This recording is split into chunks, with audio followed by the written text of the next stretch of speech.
Right before we started, we were already kind of talking about wearables and Whoop and things like that. And we've seen a huge spike in the market probably in the last 15 years since Fitbit, Garmin, and Apple Watch have entered the markets. So what's your thoughts on wearables? Do you think it's important? Do you think it stresses us out by knowing too much data? No, I think it's super important. And it's like having a speedometer to track your own physiology. So in the beginning, probably for most people, it's a bit stressful because it's new. Hmm. But, it's important to know the speed in your car. It's important to know the speed, how much gas is on the tank, is your engine overheating. And in practice, these wearables is like having a dashboard for your own physiology, which is obviously a lot more important than having it in your car. You can replace your car if you get some trouble, but you can't replace yourself. So I think it's obviously a thing of the future, and the future is already here. So we already have the equipment that we need to balance our stress levels right and to position ourselves so that we can live a healthy life. And as long as we are kind of constructed to live, that our health is not in our way. I see it as a tool, right? So it's neither good or bad, but I've also seen the circumstance where someone might become overly addicted to checking the stats. Or, for example, my dad has the diabetic sensor in his arm, and he checks that a bit too frequently, in my opinion. So there definitely needs to be some sort of balance there, right? So you're not over analyzing or too focused on analytics. Yeah. Absolutely. So a certain amount of people, I would say that would be, in my experience, that would be probably less than 10% of the users would be too, as you're saying, too stressed by tracking their systems. But that often is just a picture, a model of how they treat stress in general. So if you are stressed by your heart rate monitor, you are probably stressed by other things in your life. So here you can learn how to cope with the monitor that you can transfer into other parts of your life. But for most people, it's more fun. It's more like a game. It's kind of a gamification of your own health, and that is obviously it's like a game where your own life is at stake, not just an avatar that you're watching in a video game, but it's yourself. So most people think Yeah, it's just that this game is a bit longer than a level up in a video game, right? So it you takes want to more time. absolutely, and you want to stay in the game as long as you can, right? Yeah, yeah. So hopefully it will be a long game. So, and when it comes in the future, maybe it will also be blood sugar, glucose that you can also use. So that it's exciting to be a part of this way, because for doctors like myself, this insight or window into our own physiology is so important. And that the patients and people can have it themselves instead of waiting to get to the doctor to get everything explained and measured. That is also a huge shift in the mentality around health. Right. And especially with today where people are constantly moving around and whatnot, it's hard to build a relationship with a doctor over time to see your health metrics. So I think that would also be very helpful that in the future we just have our data, even if we go to a different doctor or whatnot. Absolutely. And in my book, The Pulse Cure, the first thing you will see is a quote from Albert Schweitzer. He was a famous doctor from the 18th century. He said that the doctor of the future will be yourself. And so now the future is here. You can It's be your here. own doctor. And Cristiano Ronaldo, the soccer player, I know you use a Whoop band, and he calls the Whoop band a doctor on his wrist. So it's very useful. Yeah. Yeah, I like Whoop because of what they did with the recovery score. I think that is super underrated because we used to use an Apple Watch and the focus was on fitness, which is great if you are inactive. It pushes you to close your rings and become more active. But for certain group of people that are already very active, it's sometimes nice to know when to take that break because otherwise we might just overexert ourselves. Yeah, absolutely. And we don't really have a good sense for how well we recover. It has never been needed throughout evolutionary history. So it's not a sense that we have, just like we have excellent sense for the threats, from ancient times. You have excellent eyesight, excellent smell, excellent taste, excellent hearing, but we don't have this sense of our inner state because we never needed it. And actually, it would have been in the way of listening to the outward threats, from other animals, enemies, and so on. But now, what threatens our health is that the enemy is ourselves and our stress levels. And we don't really have a good sense of that. So that these trackers is kind of a substitute for that sense that we never need to develop. So it will tell you the recovery score, and you would often get surprises. I'm sure you've had your surprises when you have tracked your Whoop or... Yeah, absolutely. I think, I've studied and observed and done research with holistic health and TM, transcendental meditation, and it seems like a lot of modern ailments stem from if we distill it all the way down to cortisol and stress, and stress being the precursor to a lot of the diseases we face, particularly probably due to inflammation buildup. Does that sound about right? Yeah, that sounds right. So stress and inflammation caused by the stress is the root cause of most of the modern day diseases. And I'm talking about stress in a broad sense, not just that you're busy or that you're anxious or whatever. It's food can stress you. Too little or too much exercise can stress you. Alcohol can stress you. Nicotine. So there's so many enemies to our stress levels that are below our radar. We wouldn't know about it, but the heart rate will reveal it. Because all the demands on our body will be shown in the heart rate long before you can feel it yourself. When you can feel it yourself, it is really, really high stress levels.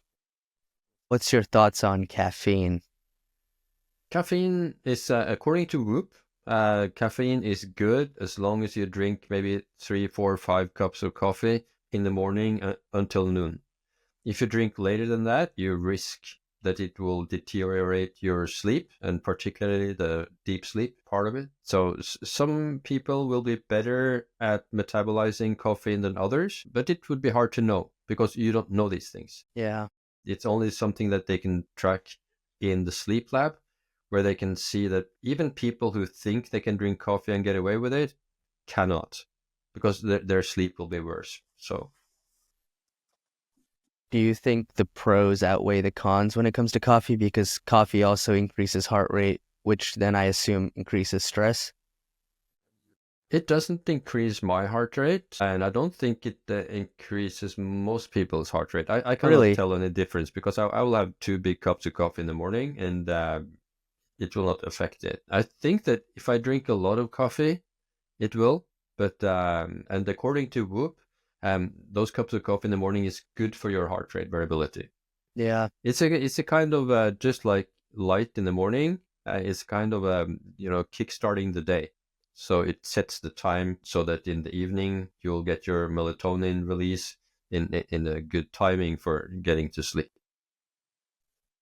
So that's what's interesting about stress, right? Even when I look at Whoop and I go for a walk, it says my stress levels are higher.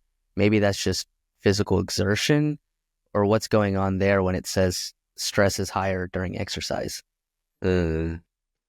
Yeah, it's probably because your heart rate's going up, but it's kind of an investing. You're kind of have 2 different types of stress in my mind. That is positive or negative. So the positive stress is kind of an investment that you will get a return, and maybe, even more than you invested in it, which would be like walking or running or doing some hormetic action. And there would be bad kinds of stress, like alcohol, nicotine, stress that will just sap you of your forces and give you nothing back.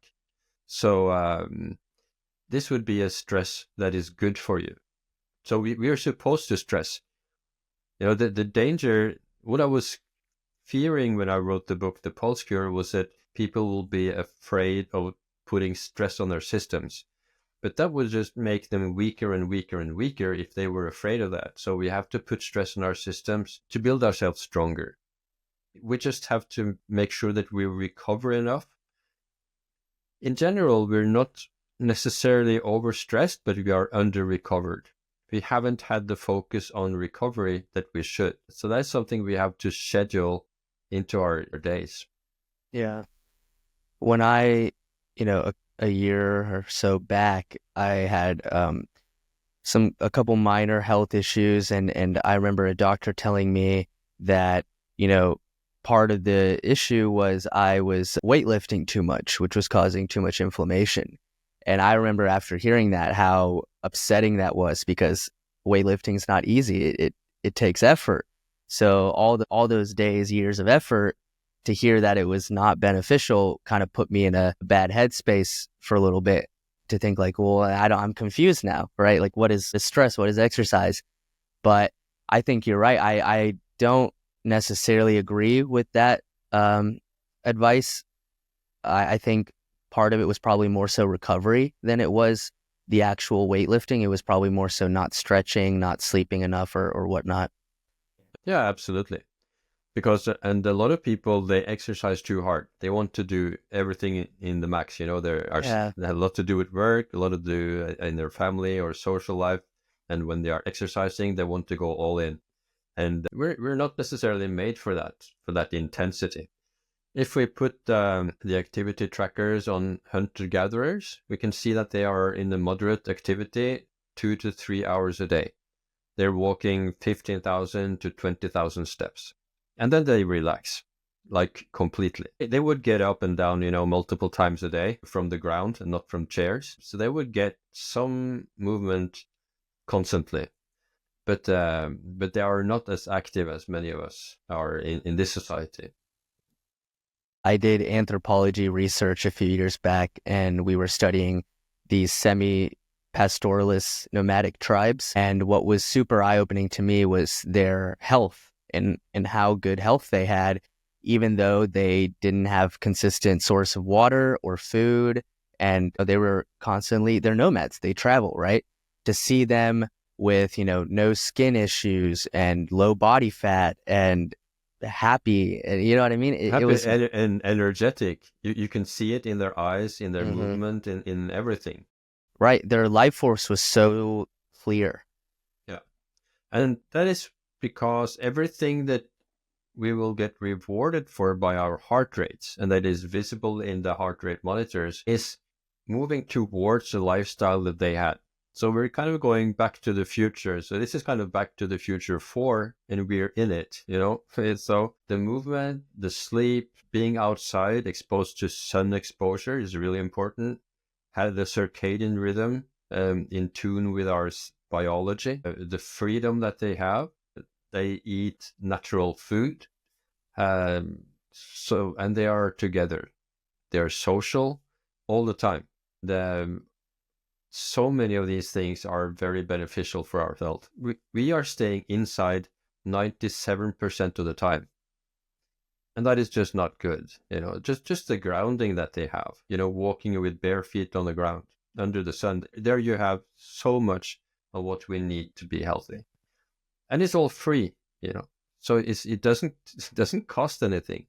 So getting healthy is not, it's actually often cheaper than the opposite. Fasting, it costs nothing, obviously.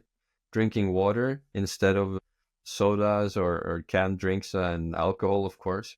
So moving is free, sleeping is free, Yeah. breathwork is Meditation free, is free. Breathwork is free. everything is free. So, and that is also the problem, because there's no commercial pressure behind it. So we are taught that we would be happier buying a new jacket or getting some new makeup or what have you, So we spend our lives making money to buy things we really don't need.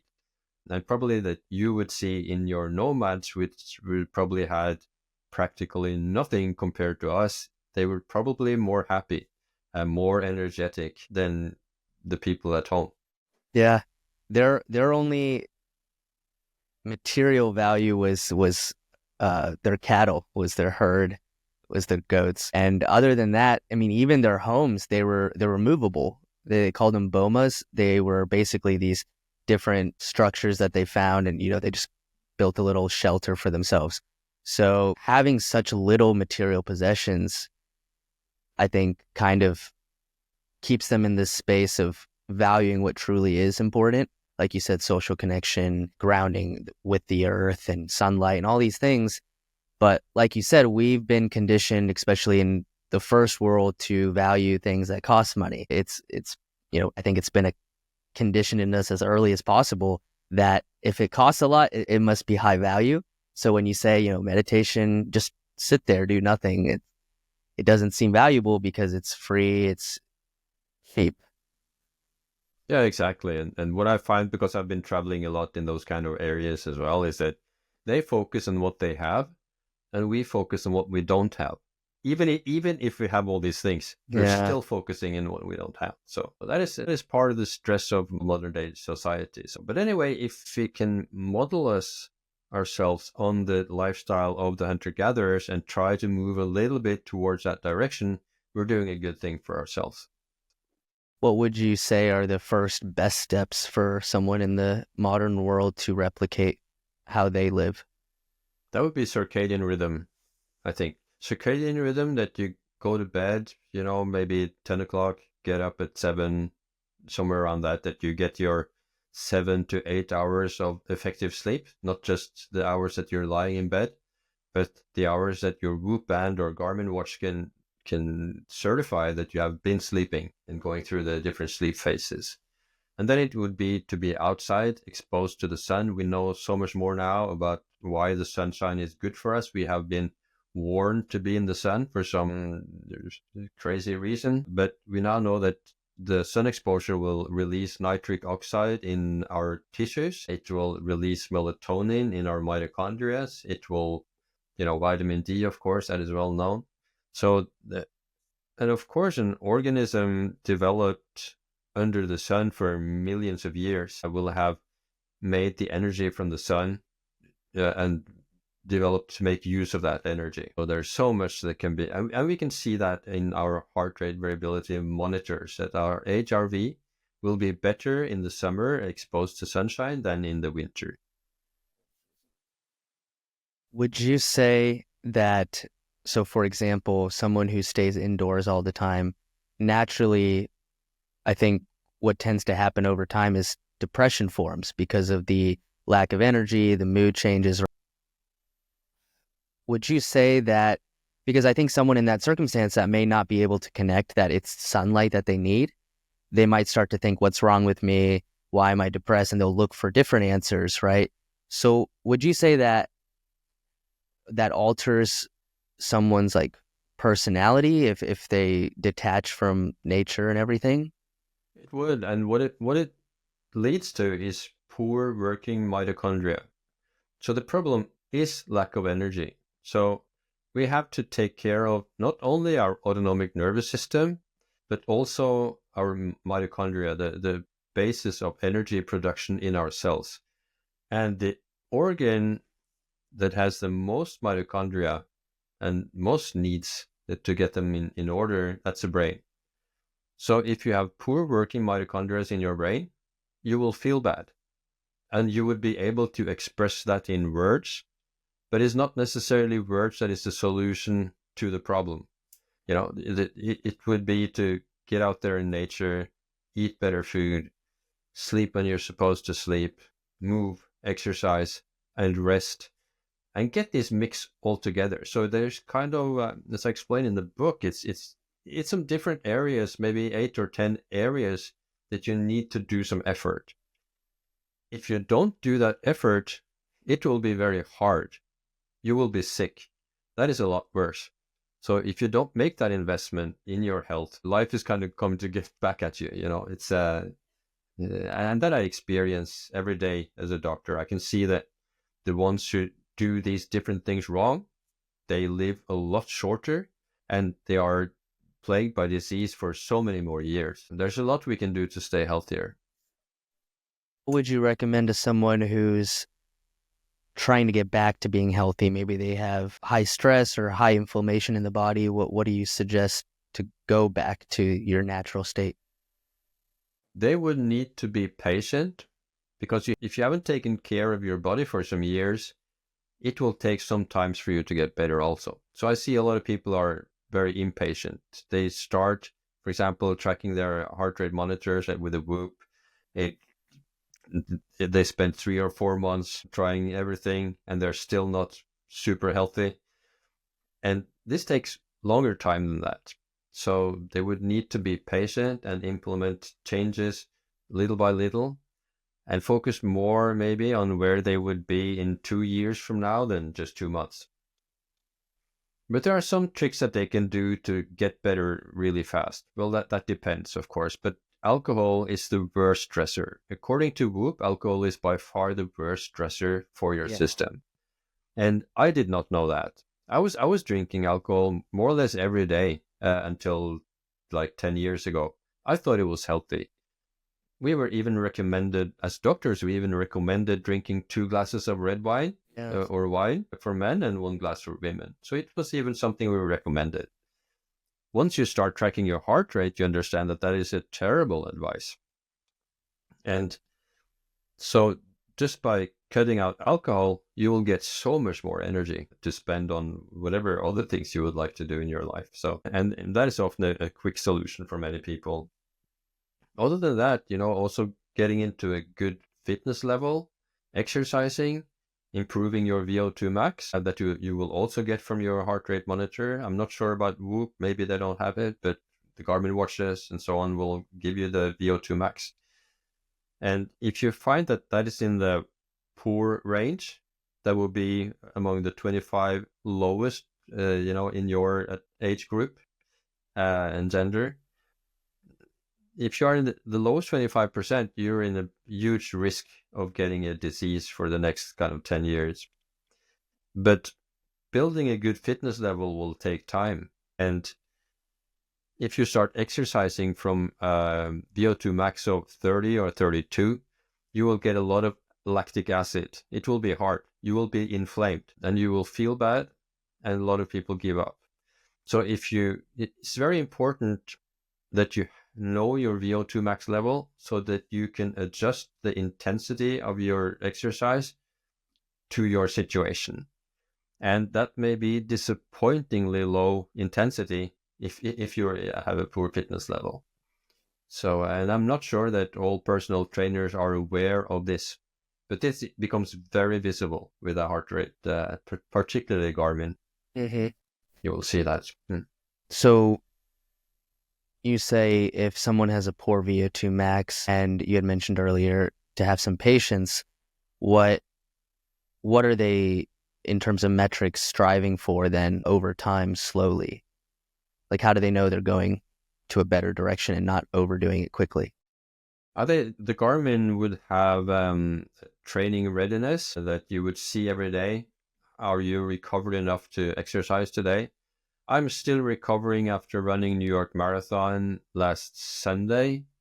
So wow. That would be five days ago, and my training readiness is still kind of 40. So I wouldn't have known that without having checked my Garmin. I would have thought, okay, it's already 4 days ago. I should be out running as normal, but no. And also the Garmin watches would give you a recovery time after your session. And my advice to most people is that you keep that below 24 hours so that you will always recover till the next day what you have been putting out in your exercise this day. If you want to do more than that, I think it's then you should have to know what you're doing. But for most people, it's enough to have the intensity of 24 hours. And the Whoop, of course, would also tell you if you have been training too hard, it will give you a red recovery in the morning. So there are different ways of learning this. Yeah, single-handedly, the two things that will just completely destroy my recovery on Whoop is sleep, lack of sleep, and any amount of alcohol. Even just one drink significantly lowers my recovery. So those are very eye-opening to me, how important it is, because on our day-to-day, an hour lost to sleep doesn't seem too bad. But then again, you might start to feel a little bit lower mentally. So then you're like, well, why do I feel sad? Probably due to recovery and the lack of energy in your mitochondria. Yeah, absolutely. And you may also feel anxious. And that would maybe be a surprise because the evening before when you were drinking the alcohol, you felt less anxious. that is why a lot of people have been self-medicating on alcohol. But the problem, and that your wearable will show you, that during the night, the stress level will be very high because the alcohol is converted into acetaldehyde, which is so toxic that your whole body has to get that out of the system and will prioritize the energy to do that. And of course, then the body doesn't have a limitless amount of energy, so it has to take that energy from somewhere, and it will take it from the immune system. So this is why that after you have been drinking, the chances of you contracting respiratory infection, a virus, the flu, whatever, will be higher because your immune system had been compromised because the energy had been going to treating alcohol instead of the infection. And you will feel anxious in the morning often because your heart rate is higher. So what you're doing is to try to relieve your anxiousness has resulted in a higher anxiousness because of that. So, and you may not even think about that. I did not think about that, even as a doctor, even drinking alcohol almost every day. So we don't really know our bodies in this way. That is why it's so good to have these measurements, and coupled with artificial intelligence, like the Whoop band. It will use the results from their millions of users using modern tools of artificial intelligence and give you a result that you can work with. We use artificial intelligence to everything, in our cars, in our planes, in our kitchen, Yeah. It's all we use it, but now we can use it on our own physiology also. Yeah. The thing for me is how easily accepted alcohol is in society, and how it's kind of funny because we don't label it as poison, but fundamentally it's poison. That's why your body prioritizes it. Even I even read that, if you were to drink even wine while you ate dinner, you don't metabolize the food as well because your body's prioritizing the alcohol to metabolize.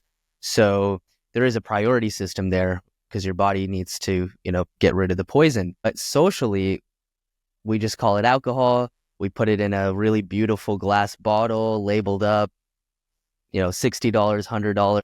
And to us, it doesn't seem that bad, but it's just dressed up.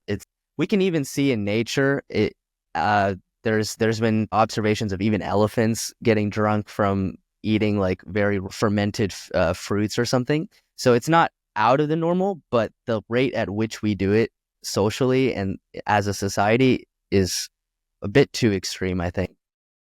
Yeah, but when people see the physiological price of it, then they start cutting down on their alcohol consumption. I have not met anyone, and I've met so many, because there's so many people contacting me because of the culture. I've been such a huge success in Norway, and so many people contacting me. And I haven't met anyone that has not cut down on alcohol. Not necessarily cut it totally out, but it's like you suddenly get the physiological price of alcohol, and it's so much higher than you thought. So it's like going to the bar and thinking that the drink is like $10, and it turned out to be $100. And once you see that it costs $100, maybe you only go sometimes a year, So once people see that price, they will take other decisions. That's for sure, because we only felt the good side of it. We felt that it was more fun to be with people, and then we go to sleep and we feel sluggish and groggy in the morning, but we blame it on something else. So I think once you track your system, you're able to take better qualified choices. So I think for me personally, the frustrating part was realizing that I needed one or two in a social setting to feel a lot more social. And that's what frustrated me, because I realized, well, if I don't have it, then I'm not as social, which I don't want that. I want to be able to be social if I want, regardless of if there's a substance ready for me. I think, like you said, people do tend to realize the physiological challenges that it faces. My thing is, it's for the people that see it as a crutch, because there's definitely people that maybe started as more of a supplemental, trying to escape or something. and in the moment felt good, but then eventually it's all you know in terms of recovery. So you use it as a crutch. And I think that's the difficult part to get out of. Yeah, yeah, I'm sure. And I probably used it like that for many years myself, being in social settings and so on. So there would be those good sides to it.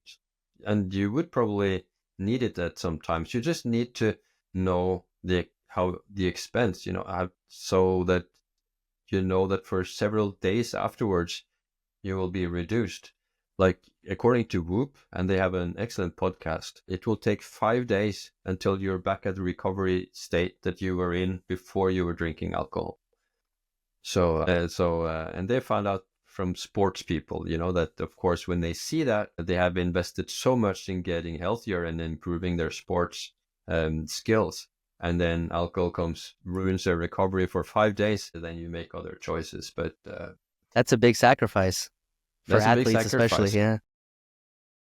So yeah, you just need to compensate so that you know that after a day of drinking, maybe you should just relax and read and do things so that you don't push your system too hard, so that you know that alcohol is a huge stressor. Now, we talked about inflammation a little bit earlier. What exactly is inflammation? Inflammation is the body's reaction to stress. Is it oxidative stress? Is that what that is? Yeah, that is part of it. So, and that is also, it's good and bad. So we need the inflammation to fix an acute injury or an acute infection. But we are made for that to go over and then to pass, and then the inflammation will be gone. But the problem with the inflammation from our stress in society is that it's a low-grade inflammation. And when we have this low-grade inflammation over time, our immune system is not working properly. It can both miss, finding cancer, finding infections, doing its job, and it can also become kind of a friendly fire and turn on our own system and in autoimmune diseases, for example. So it is just that our immune system is underperforming in a state of chronic low-grade inflammation. And we don't really have good medicines for that. So the medicines that we use as doctors for the different diseases, because this chronic low-grade inflammation will give diseases in all the body's different organs. And every specialist is kind of working on their own organ, and they haven't seen that the root cause is this low-grade inflammation. We just see that more and more. We didn't learn this in medical school. I think I only knew about it maybe less than 10 years ago, that it is the root cause. So, and to solve it, to get rid of this inflammation, then we need to live more according to the way we are developed evolutionary. And which, of course, is the advice in the Pulse Cure that you can follow with or without a wearable. The wearable just confirms that you are on the right track. You can see that if you live like this, your heart rate variability is better as a measure of your immune system. Your heart rate variability is a measure of the state of your immune system. So if your heart rate variability is low because of the huge demands on your body, that is a sign that your immune system is compromised. So it's an important metric. Mm-hmm. Is there a standard metric for heart rate variability, or is it dependent on the person? It's very individual. So it's regarded that 30 to 50% of the heart rate variability number in milliseconds is genetic. So your set point, so for example, your HRV could be 30 and another person with exactly the same health as you could have 60. And you could have exactly the same objective health level. So you should only look at your own heart rate variability and see what it is on your best days, and just to find what is a good heart rate variability for you. At which heart rate variability, at which speed will you perform at your best and feel well? I think mine hovers around the 60s, but I've noticed on the days that it goes all the way up to like 100, I feel my absolute best, mentally, physically sharp, but it doesn't happen as frequently. You think that's partially due to the lack of recovery? Are they related? Yeah, probably. And you will also hyper recover after hard days. So if you had, 3 or 4 hard days with exercise or stress and then relax, you could get kind of a artificially high heart rate variability. Not artificial, but the body will hypercompensate for the stress in the preceding days. So it may not even be possible for you to have a sustained 100 in heart rate variability. But it may show you that your ideal average would be maybe 70, 75, or 80. So, and you could probably see that it's also nice that you can see out throughout like this last 6 months, you can follow your heart rate variability over a long time, and you can identify that those 2 months were better, and then maybe you can find out, okay, what I was doing in those 2 months was this or this, and then try to replicate that. Is it better to exert yourself to let's say you're wearing a wearable, to the appropriate amount that it suggests, and then, have more recovery days, or is it better to be more moderate every day? No, I'm not sure. I believe in a flexible lifestyle, so that some days should be hard, that you should be able to push yourself really hard for a day or two or even a week, but you should also be able to relax completely and have really calm days. And the most important is that you have this control yourself. So it's not depending on your circumstances, that you can be calm in stressful circumstances, and you can also, use your forces even if nobody else demands it, so that you have this control yourself of your physiology. This show is called Learn or Be Learned, so I love to ask my guests this closing question. What is one life lesson that either you learn from your life, or you want the audience to learn from your life, or you learn from someone else's life that you'd like to share? That would be that it is possible to take control of your health, and that you can be the CEO of your own health, much more than we were learning even as medical students. We didn't learn that you could do so much to improve your life quality and your health and your longevity. We were taught that it maybe at best you could live 2 or 3 years longer if you did the right things, but it would take you 2 or 3 years to do that, and sleep longer and exercise and so on. So why bother? But what I have learned is that throughout reading and throughout research is that we are talking more than 2 decades. So if you are doing the right things, you can live for 2 decades longer than if you're doing the wrong things. And you can still change. There's still a lot to be gained, even into your 60s and 70s. We used to think that at least when you're 70 years old, you can do whatever, nothing matters. Your chance is gone, of improving your lifestyle. But still at 70, there's a lot to be gained from implementing what we have been talking about today, so that you can live healthier and longer.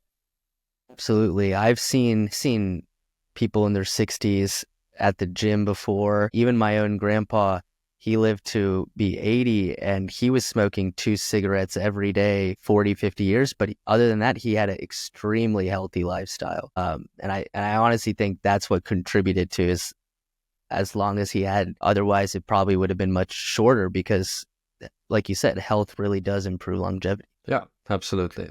So that would be my thing to learn. Yeah. Well, thank you so much for being on the show and getting a chance to share your wisdom. I really appreciate it. Thank you, Shiva. Very nice to be here.